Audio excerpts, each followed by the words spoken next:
boss for the small satellites. I am happy to introduce you Jan Wouter UBBELS. Jan, take a microphone.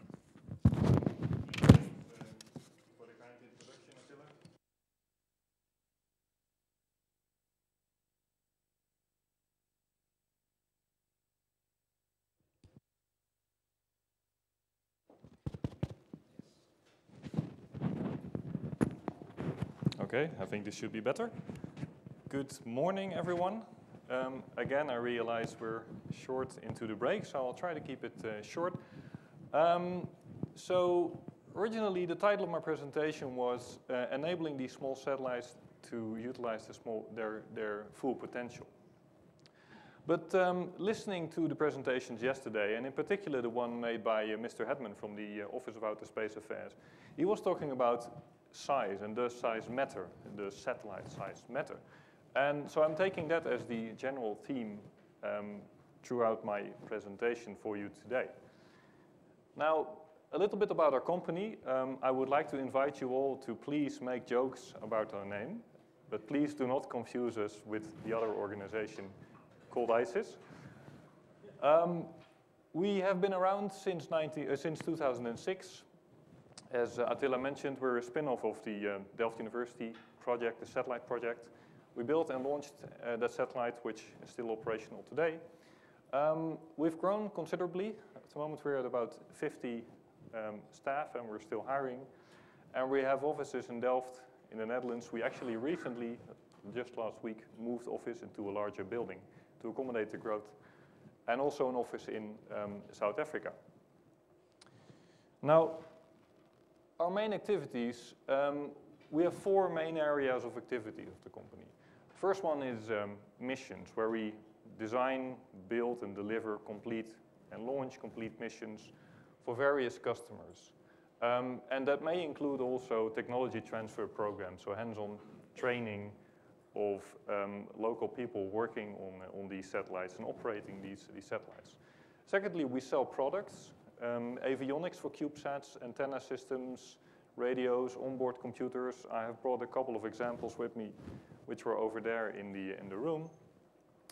And as well as software and ground support and ground segment equipment, so ground stations and the associated software there. Another big area of activity is the launch business, where we act as a launch broker. We arrange launches for third parties, people that want to have their satellite launched into space. We arrange everything, the paperwork, even the dispenser that holds the satellite, and we make sure that the satellites are delivered in orbit. And lastly, as I think many also of you here in the audience are working on or considering, is real applications using these small satellites. I think we've seen some excellent examples already based on constellations and networks of these satellites. Now, come back to that later. Now, we have all this terminology going on, and we have these discussions on what are these satellites, but what is a small satellite? But moreover, does satellite size matter, yes or no? And I think we can have quite an extensive discussion on this matter here. So, well, you can see the obvious difference there. I mean, I don't need to explain that. That's all clear. Same here. Very big satellites. Starting to become a bit smaller. I have to credit Mr. Gomez from SSTL for this picture. They started the small satellite revolution in the 1980s. And as you can see, they're still doing great today. Now, they've become even smaller. And in fact, they've become so small that sometimes it's just difficult to integrate them. It can be very difficult to handle the actual components. So, as you are probably aware, there's a typical classification, and that's typically done en masse. So, you can see that you can range from femto satellites or even smaller than that up to micro mini satellites. And there's the CubeSats somewhere between the 1 kilogram and 10 to 15 kilogram over there. And as you can see, these small satellites are not new, because for instance, SNAP was mentioned already by SSTL, which was done before the CubeSat was even invented. The Mimosa satellite, discussed yesterday, also a very small satellite. So in that sense, it's nothing new. But the CubeSat standard, of course, is the thing that revolutionized the way we look at these small satellites. So then we've looked at the mass, we've looked at the size, but what are the other differences? Again, I think you will know these. The main ones that we can identify is the technology which is used. Secondly, the timelines that are used to develop these satellites, which are typically very short, but also who develops them. There's quite a shift in terms of who is actually developing these satellites compared to the past. And lastly, how these satellites are launched. Now, technology used, this is a picture, I think we've seen it yesterday in the presentation of NASA Ames.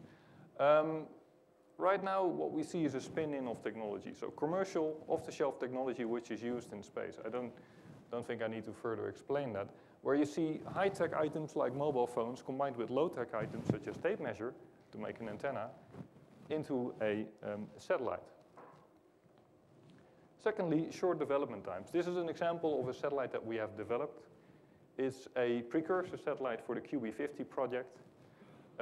There's actually 2 of these satellites that were developed simultaneously and they're flying right now. And these were developed in 7 months from start of the project until launch.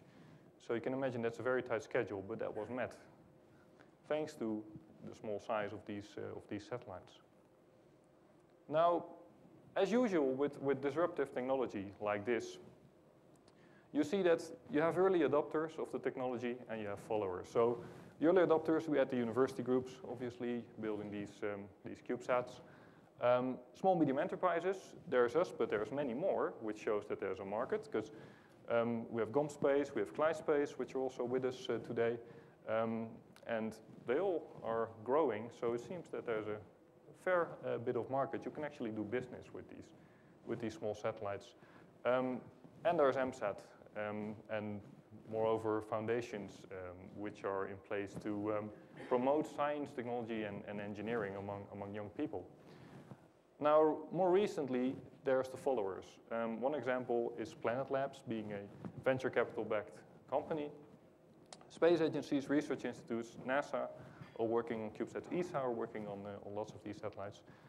Even the military and the larger, more traditional systems integrator are developing them. So, lastly, the way they're launched is quite a difference. They're launched as piggyback satellites using dedicated launch adapters.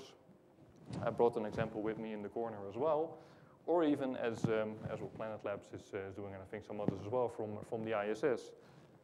Now, then the question again becomes, does the size matter?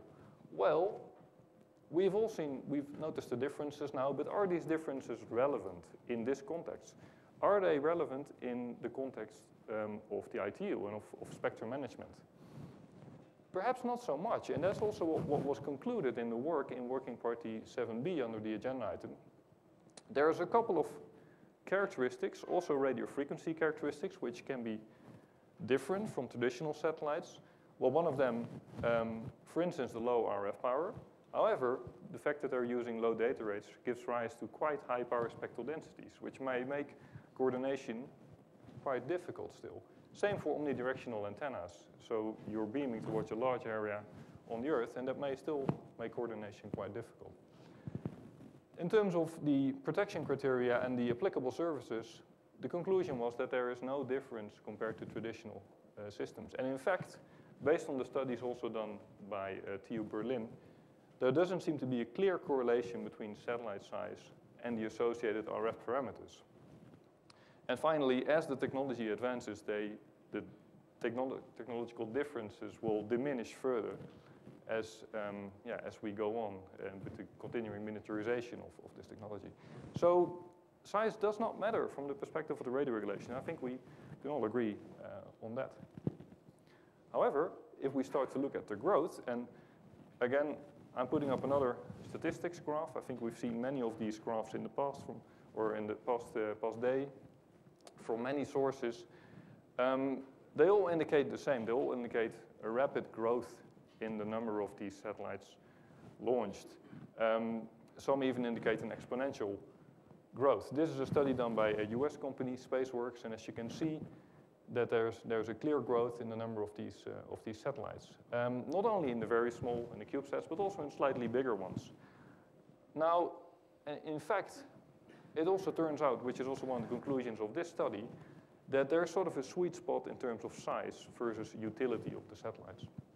And it seems that for the more operational missions, really a 6U or 12U, so slightly larger CubeSat, becomes attractive. And that is sort of a similar trend as we have seen and are observing in the mobile phone and smartphone technology, where, well, you started with a very large phone. I can't even remember those, given my age. And we went to very small ones and then slightly larger ones in the end. So there is a sort of similarity there as well. Now, actually, and this was also mentioned by Mr. Gomez from SSTL, what really matters is using many of these satellites and using them in constellations. And the first ones are emerging. We have Spire, Planet Labs, Satlogic, a couple others are launching or have already launched quite a number of satellites that are used as a constellation for various applications: tracking, tracing, telecom, Earth observation. So there's various applications, and as such, also the applicable radio communication services, looking at it from an ITU perspective, and the frequency bands, they vary as well. Now, the question becomes, what do we need to enable these constellations? What's important to make sure that they can be deployed while still respecting the obligations that are associated with doing that? So I've listed three here. The first one is access to space. Now, in the early days of the CubeSats, that was considered to be an issue. How do you get a ride on board a larger with a larger satellite on a launch vehicle? Nowadays, many launch vehicles are launching secondary payloads and CubeSats and other small satellites, so that's not so much of an issue anymore. The second one, I think that has always been a very important point and will remain an important point. Responsible use of orbits and spectrum, mitigation of space debris, as you've seen in the previous presentations, and also positive satellite control. We have to be capable of controlling these satellites at all times, so we need reliable TT&C links. And that brings me to the third point. We need, for all these satellites, irrespective of their application, what is important is TT&C, telemetry, tracking, and commanding. And with a growing number of satellites, we may need a different paradigm. So a couple of solutions used for TT&C so far for small satellites. A couple of services, amateur satellite service has been used. It may work for some missions, as what's noted, but it only works if there's no pecuniary interest. And a couple of bands were mentioned. I've listed the famous footnote, 5.282 as well, which is important to take into account. But then there's experimental licenses, it issues, as were discussed already with, by Attila. ISM, also not really a solution because it's just not intended for use in space. And of course there's allocations in the table of frequency allocations to be used for space operation and also space research service. There's a couple ones listed over there. There's one I would like to point out in particular, which is the lower one, which is the popularly named S-band allocation. That is a very popular allocation because of its excellent characteristics. Especially it requires not so much real estate on the satellite for antennas. So it's very suitable for small satellite TT&C. There's no need to coordinate under Article 9, Section 2, but the issue is that this band is very much crowded. A lot of satellites are using this band today. So this was recognized also by the ITU, which means that for Earth observation, there is now an agenda item 1.11, where they're considering to see if there can be an X-band uplink allocation as well to sort of alleviate the load on this band. But the other thing is that this band is a shared band, as are many or almost all the bands in the table in Article 5 of the radio regulations. So not only ITU coordination, or at least correspondence is required, but also terrestrial coordination. And often that has to be done even before the ITU filing can be initiated.